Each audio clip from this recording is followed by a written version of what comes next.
Assalamualaikum warahmatullahi wabarakatuh. Semangat pagi dan salam pramuka. Adik-adik warga Ambalan Arjuna Srikandi yang saya banggakan. Puji syukur Alhamdulillah pada kesempatan kali ini atas ridho dan inayahnya kita bisa berkegiatan dalam rangka materi ekstrakurikuler pramuka wajib SMA Negeri 1 Gondang. Adik-adik warga Ambalan Arjuna Srikandi, pada kesempatan kali ini kita akan menyampaikan materi terkait dengan peta. Sebagaimana kita ketahui bersama bahwa akhir-akhir ini tren wisata mengarah kepada lokasi hutan dan gunung. Dua pilihan ini tentunya akan membawa dampak atau mengandung risiko, baik risikonya besar maupun risiko yang kecil. Oleh karenanya, adik-adik warga Ambalan selaku anggota pramuka sedikit banyak harus terus belajar tentang ilmu dan keterampilan terkait dengan peta. Harapannya di sini nanti kita bisa mengurangi resiko terkait dengan lokasi tempat kegiatan kita. Ilmu yang terkait dengan membaca peta dan medan atau biasa dikenal dengan bahasa navigasi darat adalah sebuah kemampuan dan keterampilan dalam hal membaca peta. Dengan seorang pramuka menguasai ilmu peta dan medan, maka pramuka tersebut bisa untuk yang pertama mengurangi yang namanya resiko tersesat, dan jikapun terjadi tersesat maka akan segera mudah untuk menemukan jalan kembali. Kegunaan yang lain, ilmu membaca peta dan medan difungsikan untuk memberikan pertolongan pada saat kejadian operasi SAR. Dua kegunaan ini tentunya menjadikan manfaat ilmu membaca peta dan medan untuk diri sendiri maupun untuk orang lain. Materi kita pada pertemuan kali ini adalah mengenal peta topografi.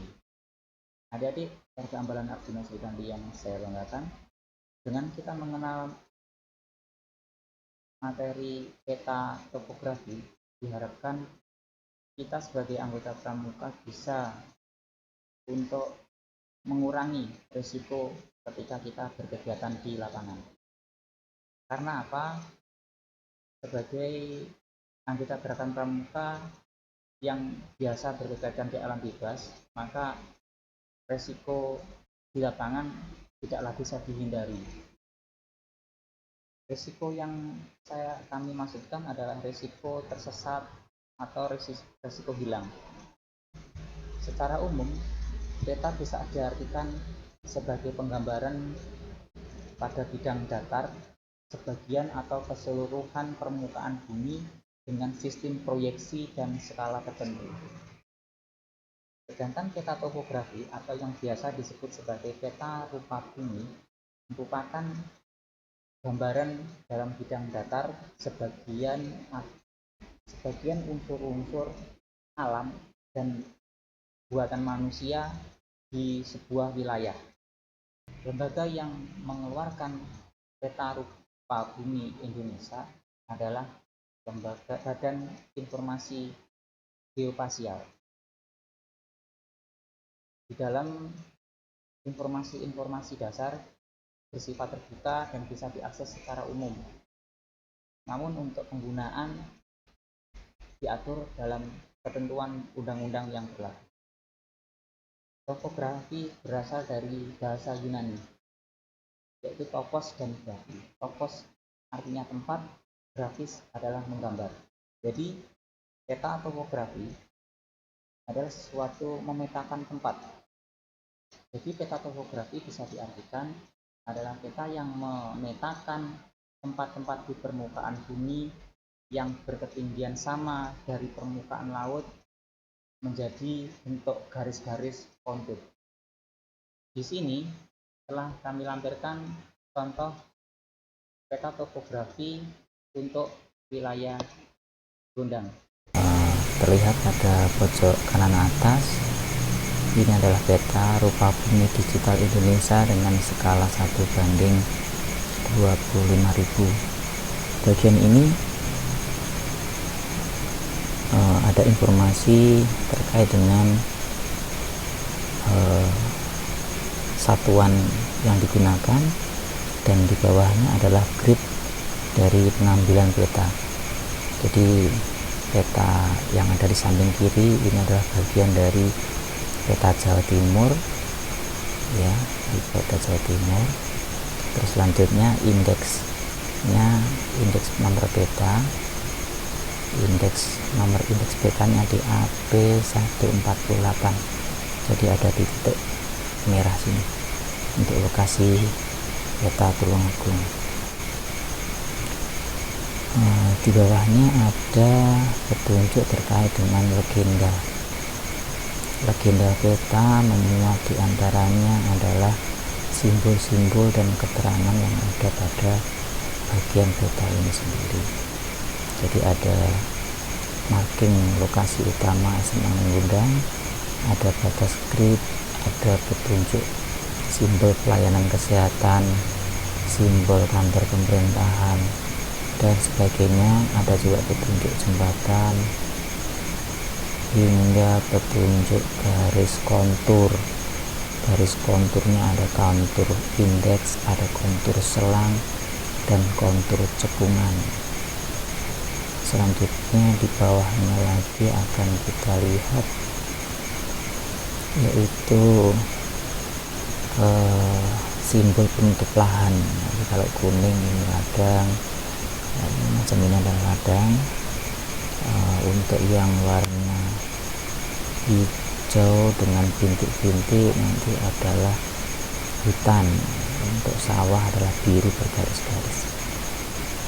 Lebih ke bawah lagi ada di pojok kanan bawah adalah sumber peta. Jadi data pengambilan peta ini ada tertera di sini. Situs utamanya adalah di www.indonesiatanah.ru.go.id. Jadi kalau adik-adik semua menginginkan untuk menambah wawasan di lokasi peta lain, semuanya ada. Pengolahan peta ini sendiri dilakukan oleh sahabat saya, yaitu Kak Iqbal Praja, dengan nomor emailnya ada di sini. Beliau adalah aktivis outdoor di wilayah Sidoarjo, Surabaya. Mengarah ke bagian sebelah kiri, ini bagian tengah saya. Tengah ini ada katanya dengan skala peta, ya, satuan tinggi dalam meter, dan selang konturnya adalah 12,5 meter. Yang dimaksudkan dengan selang kontur ini mau saya tunjukkan. Sebentar, kita arahkan dulu ke samping. Nah, ini kalau adik-adik lihat, ini ada garis kontur indeks, ada garis kontur selang, dan ada garis kontur cekungan. Jarak antara garis kontur indeks dengan garis kontur selang maupun garis kontur selang dengan garis kontur cekungan ini adalah 12,5 meter.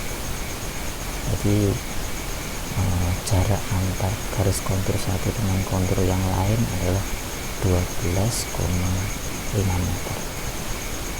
Kalau terlihat jarak antara satu kontur dengan yang lain ini jarang atau tidak rapat, ini saya kasih contohkan di sini. Nah, di daerah Sumberjo ada kontur 1, kontur 2, dan kontur 3 ini jaraknya tidak rapat, maka ini menunjukkan tingkat kelandaian dari daerah tersebut tidak begitu curam, alias lahannya landai. Beda dengan yang ada di sini di sebelahnya, di daerah Bakalan agak naik ke atas sedikit, bahwa antara garis kontur 1 dengan garis kontur 2, 3, dan sebagainya ini kan begitu rapatnya sampai berhimpitan. Ini menunjukkan bahwa jarak medan sebenarnya ini adalah terjal atau curam. Jadi kalau kita melakukan pendakian itu idealnya kita mencari tempat yang landai sehingga tidak memakan tenaga ekstra. Beda kalau yang ambil jalurnya menggunakan kontur yang rapat, maka ini pendakiannya atau jalur pendakiannya akan sangat menguras tenaga karena harus manjat sekali. Selanjutnya di bagian kiri bawah ini ada beberapa informasi yang kaitannya dengan sudut. Ada 3 garis yang terbentuk di sini. Yang pertama adalah garis putus-putus, yang kedua garis lurus tebal hitam dengan tanda bintang di bagian atas, dan di sini adalah garis dengan separuh anak panah. Ini mempunyai arti masing-masing, yaitu pertama yang bagian tengah ini adalah penanda utara sebenarnya atau kutub utara bumi. Jadi menggunakan tanda ini. Selanjutnya di bagian kiri, di bagian kanan ini ada anak panah separuh. Ini menunjukkan arah utara magnet. Jadi ada selisih atau ada perbedaan antara utara sebenarnya dengan utara magnet.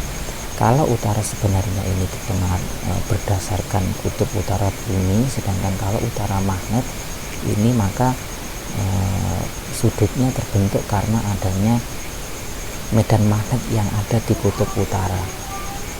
Dan medan magnet yang di kutub utara ini di setiap tahunnya ada pergeseran. Kenapa ada muncul 2 garis ini? Maka dikarenakan saat kita membidik, kita menggunakan kompas, yang mana kompas tersebut menggunakan sistem magnet, maka acuan arah yang dimunculkan oleh kompas itu adalah magnet bumi, bukan kutub utara. Jadi makanya ada selisihnya adalah 0 derajat 56 menit 18 detik. Ini deklinasi magnetis itu terbentuk pada tahun 2020. Jadi ini di setiap tahunnya ada pergeseran. Jadi di sini dijelaskan deklinasi tersebut setiap tahunnya berkurang 0 derajat 3 menit 00 detik. Jadi dimungkinkan di tahun 2021 yang saat tahun ini sudah ada berkurang menjadi 53 menit 18 detik. Nah, demikian. Selanjutnya untuk yang garis putus-putus di sebelah kiri ini adalah utara peta.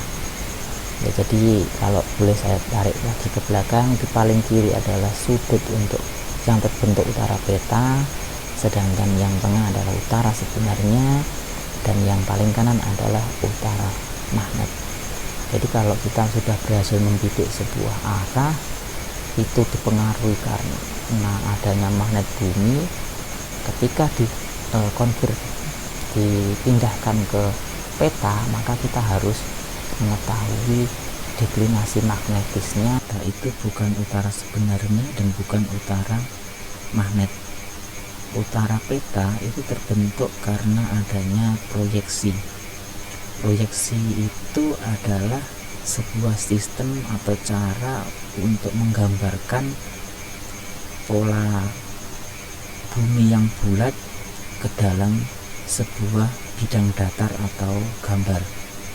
Jadi bola bumi yang bulat itu diatur sedemikian rupa untuk bisa tergambarkan dalam sebuah bidang datar atau di sebuah 2 dimensi dengan sistem tertentu.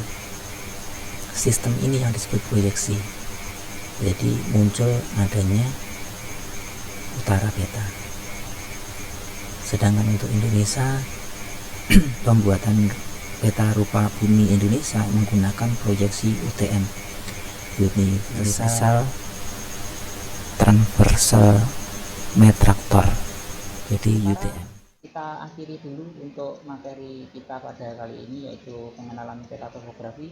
Di lain waktu akan kita sambung lagi dengan materi praktek, bagaimana menentukan titik lokasi kita pada peta dengan memperhatikan tanda-tanda alam di sekitarnya. Tetap semangat, jaga kesehatan, dan salam pramuka.